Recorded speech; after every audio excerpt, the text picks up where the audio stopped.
Assalamualaikum warahmatullahi wabarakatuh sekalian. Indonesia adalah negara maju pertama di dunia yang may Assalamualaikum warahmatullahi wabarakatuh sekalian. Indonesia adalah negara muslim pertama di dunia yang maju. Jadi Indonesia itu negara muslim di dunia yang demokrasi tapi maju. Jadi negara muslim di dunia itu sangat jarang ya. Negara demokrasi itu sangat jarang. Bahkan tidak ada satupun negara demokrasi yang mayoritas muslim di dunia yang maju. Cuman Indonesia satu-satunya negara muslim di dunia yang maju. Nah, setelah diteliti dan dipahami oleh para ahli, kenapa hal ini bisa terjadi? Kenapa Indonesia bisa beda sendiri? Negara muslim itu ya biasanya ya, mohon maaf ya, terbelakang. Apalagi negara demokrasi ya, sangat susah majunya. Negara muslim itu berputar-putar, negara berkembang terus, negara miskin, negara terbelakang. Tetapi Indonesia ini beda sendiri gitu. Mayoritas muslim tapi maju. Setelah diteliti dan dipahami, ternyata ada beberapa alasan. Salah satu alasan yang paling masuk akal misalnya, warga Indonesia atau mayoritas warga muslim di Indonesia itu, kita tahu bersama muslim di Indonesia itu 80%. Jadi pemikiran warga muslim di Indonesia itu memikirkan bahwa ternyata agama itu sangat mempengaruhi kemajuan suatu bangsa. Sekali lagi saya katakan, warga muslim di Indonesia itu sadar betul bahwa tradisi dalam beragama atau agama itu sangat mempengaruhi kemajuan suatu bangsa. Jadi salah satu contoh misalnya, kenapa tradisi dalam beragama ini sangat mempengaruhi kemajuan suatu bangsa? Karena apa? Karena banyak keputusan-keputusan kita sehari-hari berdasarkan aturan agama. Jadi keputusan kita sehari-hari itu banyak berdasarkan aturan agama. Misalnya kita mau makan, mau minum, mau tidur, mau berpikir, mau bekerja. Nah, ini yang paling utama dalam bekerja. Jadi warga muslim di Indonesia itu sudah berpikir bahwa pekerjaan itu adalah ibadah. Jadi pekerjaan itu bukan hanya sekedar mengejar dunia. Jadi mereka sudah sadar betul bahwa inilah kelemahan muslim selama ini. Muslim selama ini berpikir bahwa pekerjaan itu ibaratkan seperti mengejar dunia. Akan tetapi pekerjaan itu adalah semacam ibadah kita kepada Tuhan kita juga. Nah, ada beberapa kelemahan umat muslim di Indonesia dulunya. Kenapa dulu Indonesia itu tidak maju? Kalau dibandingkan sekarang ini ya, Indonesia sudah sangat maju. Kalau dibandingkan dengan yang dulu, ada beberapa kelemahan warga muslim di Indonesia. Kenapa susah majunya? Setelah diteliti dan dipahami, ada beberapa alasan. Ada sekitar 10 alasan. Alasan yang pertama misalnya, warga muslim di Indonesia itu sudah sadar betul, sudah mengakui kelemahan, sudah introspeksi diri, sudah tidak emosional lagi, sudah berpikir rasional, tidak berpikir irasional. Jadi kalau ada yang mengatakan bahwa agama Islam itu adalah agama politis, artinya gini, dulu umat muslim di Indonesia itu sebelum maju ya, waktu masih zaman jahiliyah gitu, masih zaman ribut-ributnya masalah agama gitu.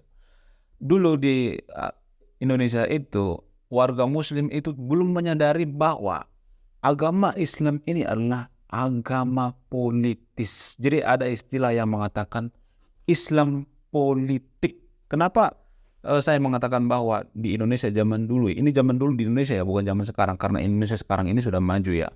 Nah, kenapa Indonesia sekarang maju? Karena Indonesia sekarang ini sudah menyadari bahwa Islam itu ada Islam politis namanya. Apa itu Islam politik? Jadi gini, Islam itu tidak memisahkan antara politik dengan agama. Ini poin yang paling utama ya. Jadi kita berangkat dari sini. Islam itu tidak memisahkan antara politik dengan agama, sehingga sangat mudah dimanfaatkan oleh orang-orang untuk memuluskan kekuasaan, untuk meraih kekuasaan, untuk memprovokasi, untuk orang yang haus kekuasaan. Jadi karena di agama Islam itu tidak dipisahkan antara politik dengan agama, maka ini sering dimanfaatkan, sering jadi keributan gitu di agama Islam. Jadi ini juga kelemahan agama Islam di seluruh dunia ya. sering dimanfaatkan oleh pihak ketiga. Misalnya nih, Amerika misalnya, bagaimana cara Amerika memprovokasi agama Islam, umat Islam? Dengan cara apa? Dengan cara menggunakan agama. Agama untuk apa? Untuk menyerang agama lain. Jadi ribut seputar agama antar umat beragama itu dibikin ribut. Misalnya dulu zaman Indonesia, zaman jahiliyah misalnya. Indonesia itu misalnya nih, kalau untuk memprovokasi umat Islam itu dengan cara menggunakan agama, dengan cara menyusupkan hal-hal yang berbau politik ke dalam agama, seperti ceramah di masjid ya. Zaman dulu ya, ceramah di masjid menggunakan ceramah-ceramah yang berbau atau yang bermuatan politik gitu. Misalnya ada politisi. Contoh dulu di Indonesia itu ada capres yang menggunakan politik, yang menggunakan agama untuk kepentingan politiknya. Jadi dia mengatakan, oh kita itu dizolimi, calon lain itu adalah kafir, kita harus umat muslim kita harus bersatu, kita dizolimi, yang calon lain itu kafir. Jadi begitu mudahnya diprovokasi karena menggabungkan antara politik dengan agama. Jadi hal-hal seperti ini sangat umum terjadi di negara muslim ya. Dulu ini terjadi di Indonesia ya, bukan sekarang ini ya. Hal ini adalah kelemahan muslim gitu. Jadi seperti saya katakan tadi itu, ada capres di Indonesia dulu atau politisi banyak menggunakan agama untuk apa? Untuk meraih kekuasaan. Karena di negara demokrasi itu ongkos politik itu mahal, sehingga mereka berpikir keras. Bagaimana caranya menciptakan pengikut-pengikut yang fanatik tanpa mengeluarkan duit yang banyak? Ya mereka memilih agama. Mereka mengucapkan dalil-dalil seperti misalnya dalil-dalil, jangan pilih pemimpin yang beda iman, jangan pilih pemimpin yang non-muslim misalnya. Jadi ini juga ada dalilnya. Padahal itu dalil seperti itu berlaku pada zaman dulu doang. Artinya itu berlaku pada imam di masjid, bukan imam untuk gubernur, menjadi presiden, menjadi bupati. Bukan seperti itu. Jadi ini sering diplesetkan gitu, sering dipelintir. Jadi ayat-ayat ini sering dipelintir. Dulu orang-orang Indonesia tidak menyadari hal ini, sehingga mereka itu selalu ribut tentang agama, selalu ribut antara politik dengan urusan politik dengan urusan agama. Jadi ayat-ayat yang mengatakan jangan pilih pemimpin yang beda iman ini sering dipelintir, sering dimanfaatkan oleh para politisi untuk apa? Untuk kepentingan pribadinya. Padahal dia untuk apa dia melakukan itu semuanya? Untuk haus kekuasaan. Dia hanya pengen berkuasa tanpa mengeluarkan duit. Karena negara demokrasi itu kita harus mengeluarkan duit yang banyak untuk meraih kekuasaan. Karena di negara demokrasi itu ongkos demokrasi itu sangat mahal. Jadi dulu orang-orang Indonesia sebelum maju ya seperti sekarang ini tidak menyadari hal ini, sehingga mereka sangat fanatik pada satu kaum tertentu, satu tokoh politik tertentu. Mereka juga berani mati konyol gitu. Padahal si politisi ini hanya memanfaatkan agama, mempelintir ayat-ayat untuk apa? Untuk meraih kekuasaan, untuk kekuasaan. Padahal di dalil ayat itu dikatakan bahwa itu hanya berlaku pada imam di masjid, bukan untuk masyarakat, untuk pemilihan bupati, presiden dan lain sebagainya. Itu hanya dipelintir saja. Itu terjadi di zaman dulu ya. Tapi ini terjadi di Indonesia zaman dulu ya, bukan zaman sekarang ini ya. Makanya Indonesia maju. Indonesia sekarang ini sudah menyadari bahwa agama Islam itu digabung dengan agama dengan politik. Karena umat muslim di Indonesia sekarang ini sudah sadar betapa berbahayanya kalau menggabungkan antara agama dengan politik, sehingga dipisahkanlah politik dengan agama. Sekali lagi saya katakan, kenapa Indonesia maju sekarang ini menjadi salah satu negara maju di dunia? Karena memisahkan antara politik dengan agama. Lah, kok dipisahkan? Berarti membenci agama dong. Masa dipisahin? Masa agama jadi privasi? Masa agama nggak boleh dibawa-bawa ke ranah politik? Bukan masalah benci agama. Nah ini nih yang dulu nggak disadari warga Indonesia, warga muslim Indonesia. Kalau misalnya kita mengatakan bahwa di negara demokrasi itu harus dipisahkan antara agama dengan politik. Jadi orang Indonesia zaman dulu itu tidak berpikir maju gitu. Dia tidak melihat bahwa tidak ada satupun negara demokrasi di dunia ini yang menggabungkan antara agama dengan politik yang maju. Yang maju ya seperti Jerman misalnya, Prancis, Jepang. Itu kan dipisah. Negara demokrasi yang dipisah antara agama dengan politik. Untuk apa? Untuk menyelamatkan agama itu sendiri, bukan karena kita benci agama ya. Kalau kita mengatakan bahwa agama itu privasi, di negara demokrasi itu agama harus privasi, bukan karena kita benci agama. Nah ini nih yang nggak disadari warga Islam di Indonesia dulu, makanya nggak maju-maju. Bukan karena kita benci, tapi karena kita tidak mau mencoreng nama baik itu agama itu sendiri. Biar agama ini tidak dibawa-bawa ke politik gitu. Biar agama ini tidak dipolitisasi, biar agama ini tidak dipelintir-pelintir. Kalau misalnya kampanye di masjid misalnya bawa agama, itu kafir, saingan saya kafir, calon lain kafir, kita dijolimi, padahal dia hanya haus kekuasaan, dia hanya memanfaatkan agama. Betapa gobloknya dia menggunakan agama untuk kampanye, coba. Iya kan?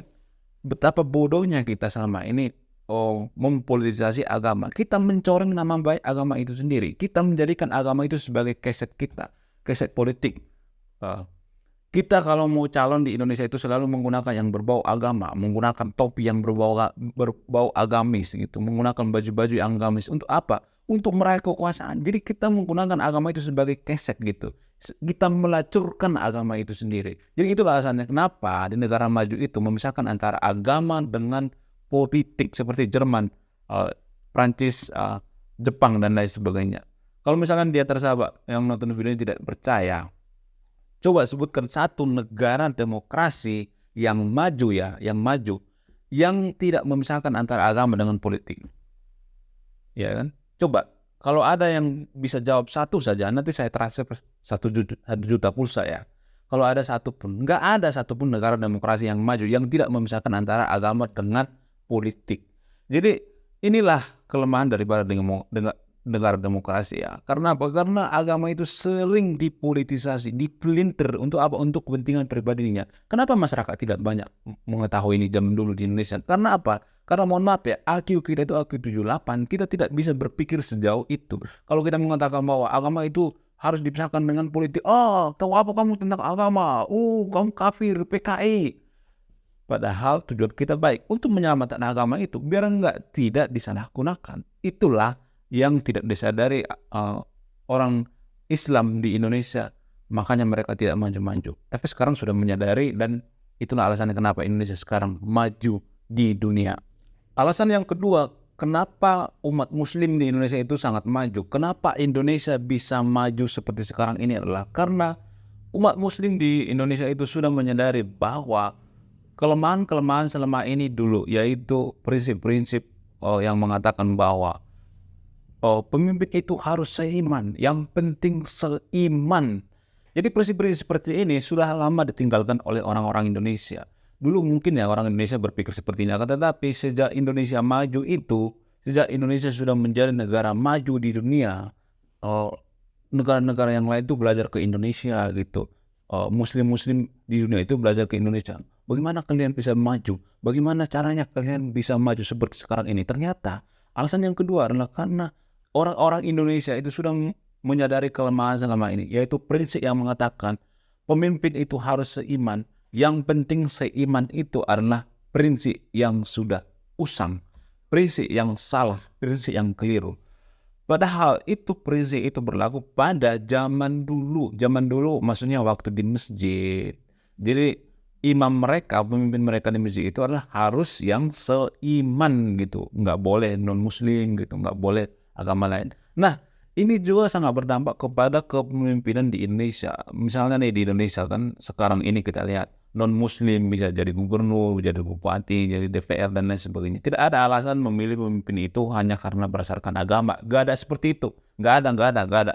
Itu gak ada di Indonesia, guys. Mungkin zaman dulu ada seperti itu, tapi zaman sekarang ini gak ada lagi seperti itu. Bahkan Indonesia itu tidak memikirkan misalnya pemimpin itu punya agama apa enggak gitu. Agamanya apa. Enggak menanyakan seperti itu. Yang penting kinerja. Sekali lagi guys, yang penting kinerja pemimpin itu bagus apa tidak, akhlaknya gitu. Jadi umat muslim waktu Indonesia maju sekarang ini ya, berpikir bahwa buat apa dia misalnya punya agama gitu, kelihatan soleh gitu, di luar-luarnya aja menggunakan jubah-jubah agama, menggunakan baju-baju yang berbau agama. Padahal akhlaknya itu macam setan, akhlaknya itu tidak mencerminkan bahwa dia adalah seorang muslim. Buat apa seperti itu? Mending yang non-muslim yang kinerjanya bagus, mengayomi rakyat, tidak korupsi. Ada juga non-muslim yang korupsi, akan tetapi mereka biasanya tidak bawa agama gitu. Nggak ada hubungannya gitu maksudnya. Ini kan pemikiran-pemikiran yang rasional. Jadi umat muslim di Indonesia, kenapa dia maju? Karena mereka meninggalkan prinsip-prinsip lama atau prinsip-prinsip usang atau prinsip-prinsip kuno yang mengatakan pemimpin itu harus seiman. Yang penting seiman itu adalah racun atau pemimpin yang tidak melahirkan pemimpin-pemimpin yang berkualitas gitu. Kalau kita berprinsip bahwa pemimpin kita itu harus seiman, ya bisa aja yang misalnya ada yang calon 2 orang nih, si A sama si B. Si A ini adalah muslim misalnya, si B ini non muslim. Kalau misalnya kinerja si B ini lebih berkualitas, kenapa enggak? Ya kan, kalau kinerja lebih bagus daripada si A ini, kenapa enggak misalnya? Ya kan? Jadi nggak bisa kita guys hanya berpatokan pada pemimpin itu harus seiman. Itu berlaku di zaman dulu, konteksnya itu beda. Jadi muslim-muslim zaman sekarang ini berpikirannya sudah maju, sudah tidak terbelakang lagi seperti zaman dulu. Itulah alasannya kenapa Indonesia itu sangat maju seperti sekarang ini. Alasan yang ketiga adalah kenapa negara Islam sekarang ini atau negara Indonesia sekarang ini sangat maju, bahkan disegani dunia. Alasan yang ketiga adalah karena umat muslim di Indonesia itu tidak mengedepankan yang namanya hafalan. Jadi zaman dulu waktu Indonesia terbelakang itu, Indonesia itu sangat mengedepankan yang namanya hafalan itu, hafalan ini. Jadi kalau belajar agama itu banyakkan hafalan, bukan melafalkan. Sekali lagi saya katakan, zaman dulu kenapa Indonesia tidak maju setelah diteliti dan dipahami oleh para peneliti, karena Indonesia zaman dulu itu guys hanya menghafal, banyak menghafal. Contoh misalnya, orang Indonesia itu zaman dulu menghafal ayat-ayat kitab suci tentang kebersihan, tentang keuangan dan lain sebagainya misalnya. Padahal ada pepatah yang mengatakan dalam Islam itu kebersihan adalah sebagian daripada iman. Jadi inilah kelemahan warga Islam di Indonesia zaman dulu. Kenapa nggak maju? Karena apa? Karena mereka menghafal kebersihan adalah sebagian daripada iman itu, bukan melafalkan. Sementara tempat mereka belajar kotor, wudhu mereka kotor, toiletnya kotor, dindingnya rusak gitu, nggak dibenerin, kotor, berserakan di mana-mana, sampah di mana-mana berserakan dan lain sebagainya. Jadi umat Islam zaman dulu di Indonesia itu sebelum maju ya seperti sekarang ini berpikir bahwa ya hafalan itu adalah yang paling utama. Sementara zaman sekarang ini bukan hafalan lagi yang paling utama, akan tetapi pelafalannya. Lebih baik kita melakukan satu ayat kitab suci yang kita tahu daripada kita harus menghafal ribuan ayat kitab suci tapi kita tidak pernah mempraktekannya, tidak pernah menggunakannya di kehidupan nyata.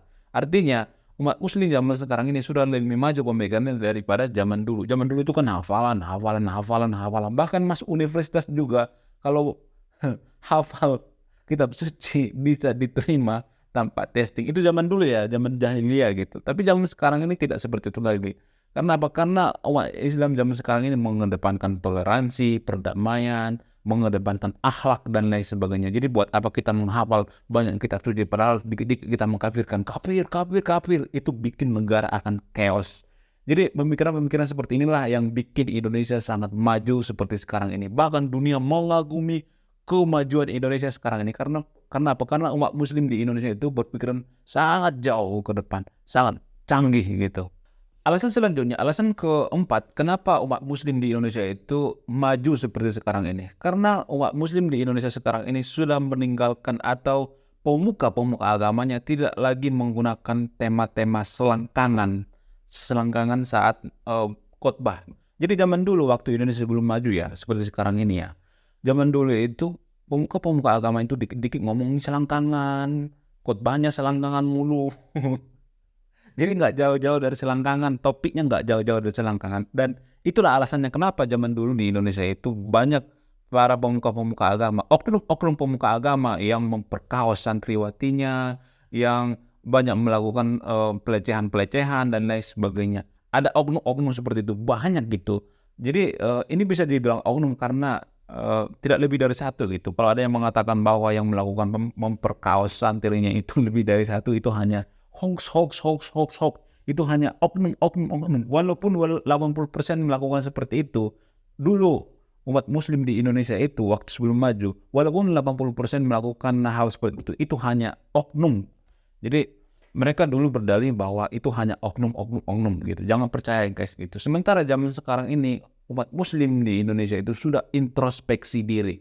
Jadi mereka itu kalau khotbah, pemuka-pemuka agama zaman sekarang ini berkhotbah itu pemikiran-pemikiran yang rasional gitu, yang visioner, yaitu berpikir bahwa bagaimana caranya Indonesia supaya maju, bagaimana umat muslim ini peradabannya supaya maju seperti zaman keemasan Islam dulu, bagaimana caranya kita supaya bisa mengalahkan peradaban Eropa, bagaimana caranya kita bisa teknologi kita maju, bagaimana caranya ekonomi kita gitu maju, biar kita tidak diinjak-injak, biar kita tidak selalu mencari alasan, oh ini karena Yahudi, karena Eropa, karena Barat, karena liberal.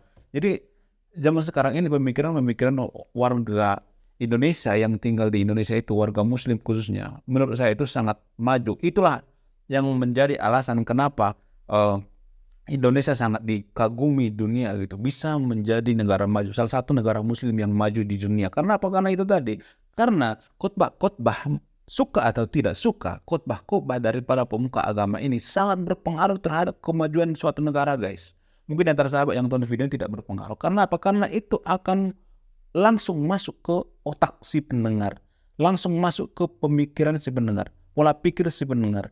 Jadi agama itu ya, seperti yang saya katakan di awal tadi, itu sangat mempengaruhi kemajuan suatu bangsa. Karena banyak aturan agama, berdasarkan aturan agama kita ambil sehari-hari, kita laksanakan sehari-hari. Seperti misalnya kita melakukan ibadah, gitu, pekerjaan, pemikiran kita juga banyak mengambil referensi dari agama. Bukan hanya banyak, 80%, lebih dari 80% kita mengambil referensi dari agama. Karena apa? Karena Indonesia itu adalah negara yang dikit-dikit agama, dikit-dikit semua hal digabungkan dengan agama. Jadi itulah alasan kenapa Indonesia itu sangat maju. Karena apa? Karena pemuka agama itu dalam berkhotbah itu, khotbahnya itu sangat-sangat berkualitas, guys.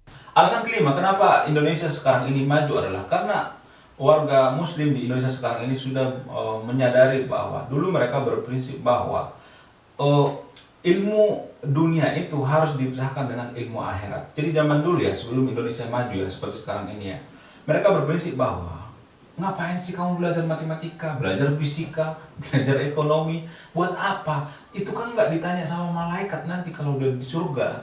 Itu prinsip zaman dulu ya, zaman dulu waktu Indonesia sebelum maju. Tapi kalau sekarang ini Indonesia sudah maju, mereka tidak memisahkan lagi yang namanya ilmu akhirat dengan ilmu dunia.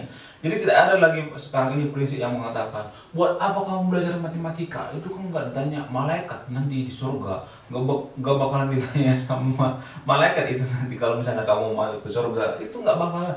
Kamu itu harusnya belajar agama, biar apa? Biar kamu nanti masuk surga. Jadi pemikiran-pemikiran seperti ini adalah pemikiran Indonesia yang lama, yang lampau. Tapi kalau sekarang ini, Indonesia itu berpikirnya sangat rasional, sangat maju.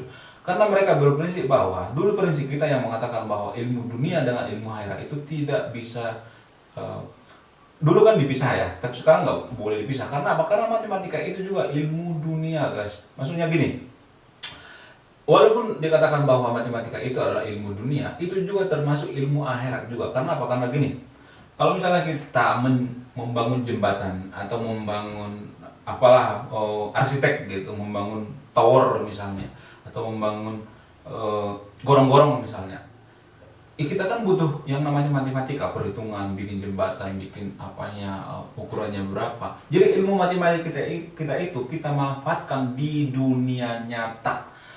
Kalau misalnya kita punya ilmu ekonomi misalnya, ilmu ekonomi kita manfaatkan di dunia nyata dengan apa? Dengan cara membangun perekonomian umat muslim di Indonesia.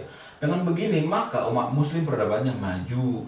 Jadi ilmu matematika tadi yang bermanfaat itu untuk apa? Untuk kemaslahatan umat manusia. Kalau kita misalnya membangun jembatan, kalau kita punya ilmu ekonomi misalnya, Untuk apa itu? Untuk kemaslahatan umat manusia. Dengan begitu kita sudah berguna di hadapan Tuhan. Jadi ilmu matematika, ilmu ekonomi itu adalah ilmu akhirat juga. Jadi zaman dulu ini jarang disadari ya, waktu Indonesia belum maju ya. Tapi kalau sekarang ini kan sudah banyak yang nyadar gitu, sudah mengakui kelemahan bahwa dulu kita itu salah, bahwa ilmu matematika itu adalah ilmu dunia. Kita mengatakan bahwa kamu jangan belajar matematika, itu kan ilmu dunia, belajarlah ilmu agama. Jadi dulu kita belajar agama terus, umat muslim itu belajar agama terus. Tapi zaman sekarang ini, matematika, ilmu fisika, biologi, ilmu kedokteran, semuanya itu adalah ilmu akhirat. Kenapa? Karena jika kita pintar dalam matematika, kita menjadi ilmuwan, kita menjadi ahli insinyur atau ilmu ekonomi, kita jadi ekonom misalnya.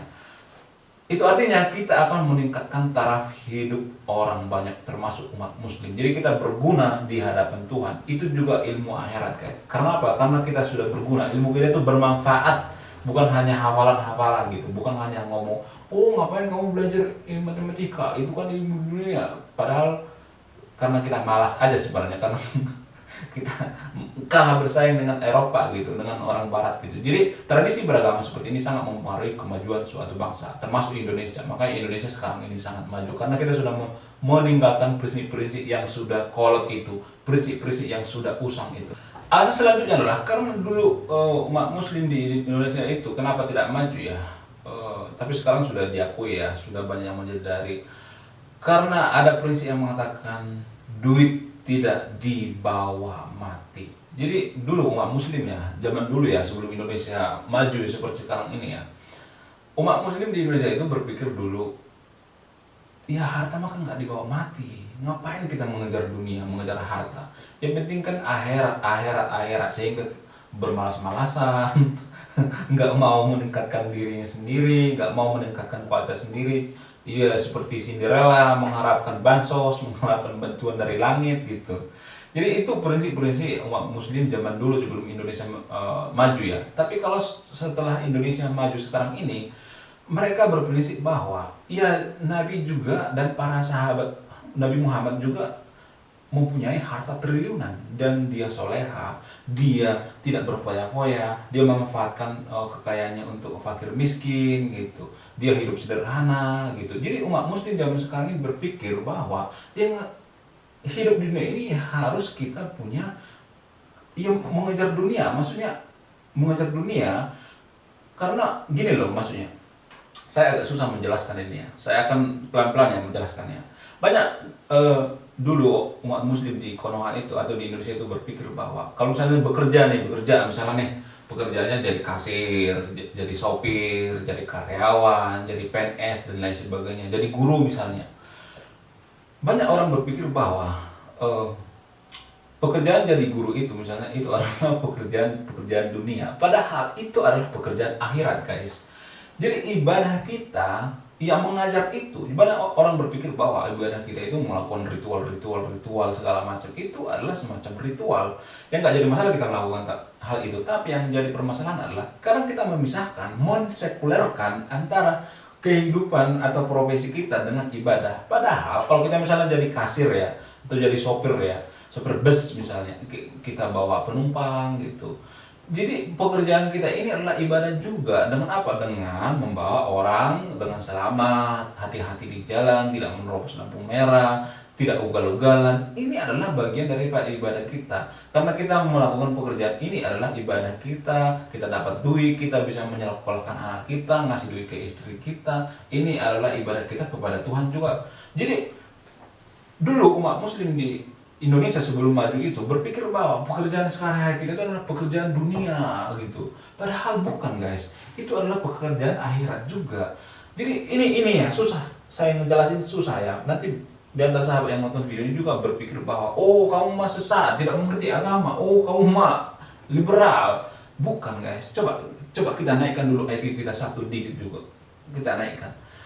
Profesi kita, kalau kita menganggap itu adalah dunia, maka kita akan malas-malasan bekerja guys. Misalnya kita jadi pengusaha, jadi sopir, jadi guru. Misalnya jadi guru nih, ya bisa aja kita malas jadi ngajar gitu. Kita mengajarnya itu setengah hati, atau kita jadi karyawan misalnya, kita bekerja di setengah hati. Kalau kita menganggap bahwa pekerjaan ini adalah dunia, mengejar dunia, Banyak orang korban seperti ini gitu loh. Padahal pekerjaan kita jadi karyawan, misalnya karyawan pabrik misalnya, itu adalah ibadah kita kepada Tuhan, itu adalah profesi kita kepada Tuhan. Jadi kenapa, mohon maaf ya, saya ngambil referensi dari agama Kristen ya. Agama Kristen juga seperti itu. Mereka menganggap bahwa pekerjaan mereka itu adalah ibadah. Misalnya mereka jadi polisi, itu adalah ibadah mereka. Nah, kenapa di Konoha itu polisi, mohon maaf sebesar-besarnya, kenapa polisi tidak profesional? Karena mereka menganggap bahwa pekerjaan mereka itu adalah pekerjaan dunia, mengejar dunia. Itu bukan pekerjaan untuk dipercaya kepada Tuhan, bukan ibadah kita. Nah, kenapa di negara Norwegia, Finlandia, atau negara-negara Swiss itu polisinya itu sangat profesional? Karena apa? Karena itu adalah ibadah mereka kepada Tuhan. Pekerjaan mereka itu adalah ibadah mereka kepada Tuhan. Misalnya dia menangkap penjahat, itu adalah ibadah mereka kepada Tuhan. Jadi kalau di Konoha zaman dulu atau di Indonesia zaman dulu berpikir bahwa pekerjaan kita itu adalah mengejar dunia gitu. Itulah yang bikin Indonesia zaman dulu itu miskin, duit nggak dibawa mati. Jadi ini yang bikin Indonesia itu zaman dulu itu miskin. Tapi sekarang ini enggak. Mereka sudah meniru perilaku Nabi Muhammad yang soleha, yang sederhana tapi banyak duit gitu, triliunan, punya usaha, jadi pengusaha pedagang. Dan para sahabat juga seperti itu, punya harta triliunan, tapi mereka sangat soleh gitu. Tidak mengatakan bahwa oh dunia mah jangan mengejar dunia. Tetap aja kita dikirim ke dunia ini untuk apa? Untuk mengurusi dunia. Alasan selanjutnya adalah karena umat muslim zaman sekarang ini sudah sangat rasional gitu. Zaman dulu itu kan irasional. Salah satu contoh misalnya, dulu waktu zaman jahiliyah, waktu Indonesia belum maju itu ya, masih terbelakang itu, kalau ada yang perang nih, misalnya ada yang perang dua negara, negara A, negara B. Kalau misalnya satu negara A misalnya, salah satu negara misalnya beragama Muslim misalnya, terus agama lain beragama lain, misalnya agama Hindu, Buddha, atau agama Kristen misalnya, pasti 90% umat Islam di Indonesia itu pasti ngebelain yang seiman, walaupun dia salah gitu. Itu zaman dulu ya, zaman dulu, bukan zaman sekarang ya. Rata-rata umat muslim zaman dulu seperti itu. Tapi zaman sekarang ini ya, kalau misalnya ada yang perang dua negara gitu, misalnya yang satu agama mayoritasnya agama muslim, yang satu lagi agama mayoritasnya agama lain misalnya, maka kita itu sangat rasional. Artinya kalau memang seiman dengan kita, seagama dengan kita, ngapain kita belain ya kan? Ya kan, kalau salah sekalipun ngapain kita belain ya? Ya tetap kita menjaga perdamaian, akan tetapi kita tidak boleh berpihak gitu. Kita tidak boleh berpihak karena masalah agama gitu. Alasan selanjutnya adalah kenapa agama Islam sekarang ini sangat maju padahal zaman dulu tidak maju. Karena agama Islam zaman sekarang ini sangat rasional.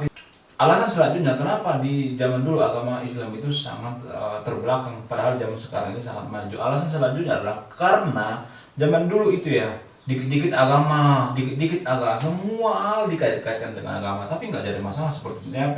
Namun yang jadi permasalahan adalah semua hal dikait-kaitkan dengan agama. Ada penemuan baru misalnya, oh itu ada di kitab suci kami. Ada penemuan ilmiah baru misalnya, oh itu ada sudah tertulis di kitab suci kami. Ada penemu misalnya ilmuwan yang mendapatkan ilmu baru misalnya, oh udah ada di kitab suci kami. Jadi semua hal dikaitkan dengan agama. Dulu ya cocok logi gitu, cocok logi pakai maksa. Tapi dulu itu ya, tapi sekarang ini umat muslim semakin maju berpikirnya, semakin logikanya semakin masuk gitu. Karena apa? Karena mereka juga belajar selain belajar tentang agama gitu. Jadi di luar agama mereka belajar psikologi, matematika, belajar iptek dan lain sebagainya. Jadi makanya perkembangan teknologi di Indonesia itu sangat maju. Karena apa? Karena dipengaruhi itu.